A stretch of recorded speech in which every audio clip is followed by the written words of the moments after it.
My name is Deval Crenshaw, DevalCrenshaw.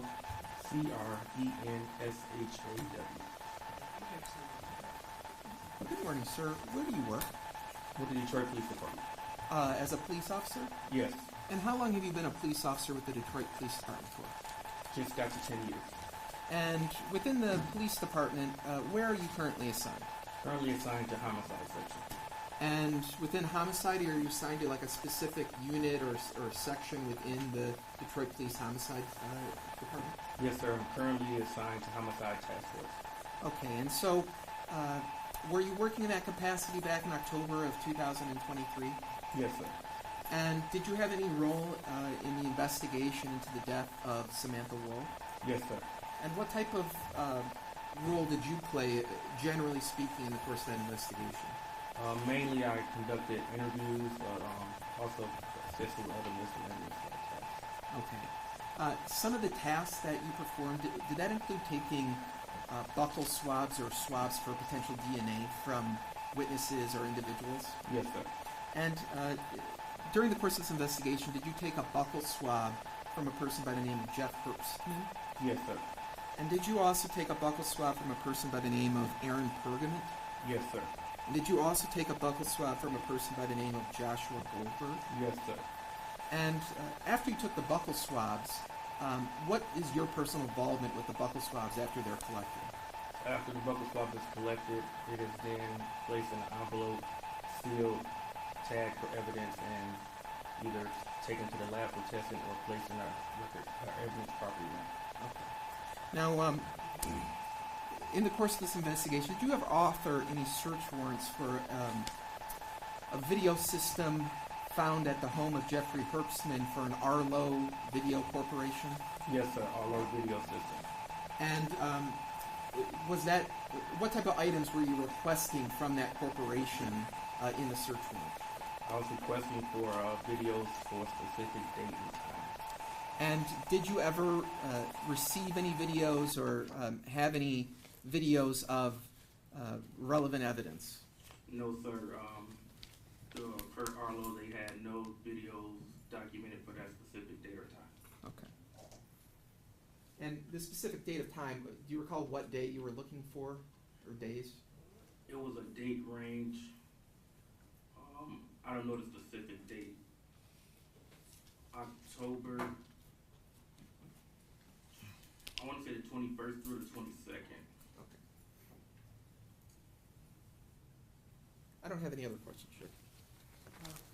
Yes.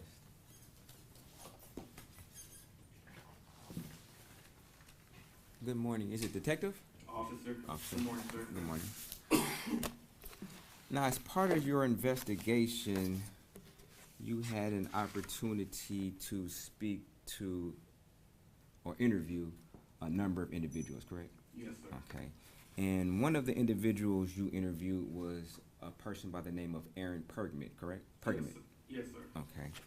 And you asked him questions about his knowledge of Samantha Woll and their relationship, correct? Yes, sir. Okay.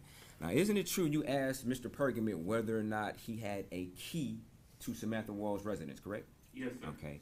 And he told you no, correct? Objection. Again, he's asking for hearsay again through the officer. He could have asked Mr. Pergament that. I'll rephrase. It was your understanding that after speaking to Mr. Pergament, he didn't have a key, correct? Well, objection again. He's just phrasing it a different way, but he's asking for hearsay through the officer. Did you ask this of Mr. Pergament? I'm trying to remember if you asked that question or not. My co-counsel did. Did you? I believe that was Yes. asked. Yes. It was. I'm pretty sure it was asked of him.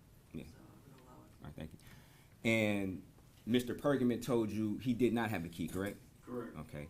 And you found, after further research, through looking at text messages, you found that to be false, correct? Correct. Okay. In fact, you found out Mr. Pergament, in fact, had a key to Samantha Woll's house, correct? Correct. Okay. And you relayed this information to Trooper Martinez, correct? I relayed the information. I'm not specifically who I related to. Okay. Did you ever have a conversation with Trooper Martinez about your interview with Aaron Pergament and what he told you about him having or not having a key to Samantha Woll's residence? I had a conversation, but again, I don't remember who I had a conversation with, sir. Okay, Sorry. fair enough.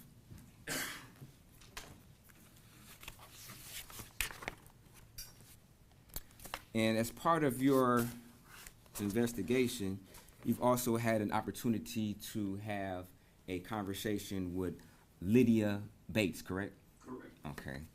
And after having a conversation with her, she spoke to you. Objection. Your Honor, Again, he's calling for hearsay. this is a statement against an interest. We spoke about this Yeah. at sidebar. We can approach. Please approach.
So pursuant to the objection, it would be hearsay to be this witness.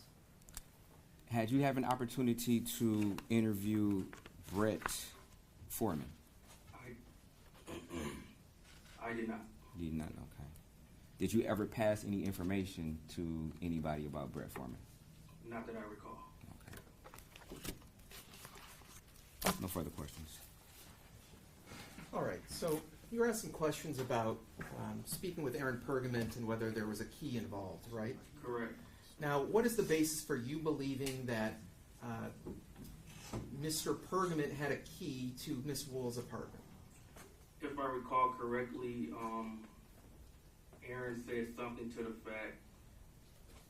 When you say he said, are you saying in your interview or in some other type of media that you think he said something? In our interview. Okay. Are you saying that in the course of your interview, he told you he had a key to Miss Woll's apartment? In the course of the interview, he stated, if I recall correctly, Samantha offered him a key to the apartment because he's there so much, but now that I remember, I believe he declined ever taking the key. All right. So now that you're thinking about it now, directly from talking with him, he told you he did not have a key to her apartment. That is correct. All right. Did there ever come a point where you believed that he wasn't telling you the truth about that? No. Okay.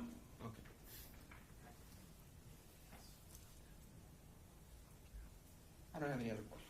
Recross? Yeah, just to be clear, you stated that he told you he didn't have a key, correct? Say it again. Just to be clear, you stated that Aaron Pergament told you during his interview that he, in fact, did not have a key to Samantha Woll's apartment, correct? Correct. She offered him a key, but he never took it. And he denied it. And you later found out after that interview that, in fact, Aaron Pergament actually had a key, correct? No. You didn't? I thought you just indicated during cross that at some point in time you found out that Aaron Pergament lied to you about not having a key. No. Prosecutor asked a question, and then I'm talking about the question I asked during cross. During cross, I asked you to interview Aaron Pergament, correct? Correct. And he stated that he did not have a key to her apartment, correct? Correct. And you later found out after that interview that, in fact, that was a false statement. No. Aaron did not have a key to the apartment. You saying Aaron did not have a key to the apartment? Correct. You never read any text messages that indicated that Aaron Pergament admitting to having a key to Samantha's apartment. And I'd object because he's flat out misrepresenting what the text message says. Charlotte? Has it been admitted? It hasn't been admitted. Okay. Did you ever read any text messages that indicated Aaron saying, I will be there in 15 minutes to Samantha, I have a key? I don't recall reading that. Sorry. You don't recall reading that? No, I'm sorry. Okay. So it's your understanding as of right now, just to be clear, I mean, because you said two contradicting things during cross and then during redirect. Just to be clear, you're saying that you believed Aaron Pergament when Aaron Pergament told you that, in fact, he never had a key. Yes. Okay. The key was offered to him, but he didn't take it. Okay, no further questions. No further questions. I don't have any other questions. Any questions from the jury? I don't see any. Thank you, sir. You may sit down. Thank you.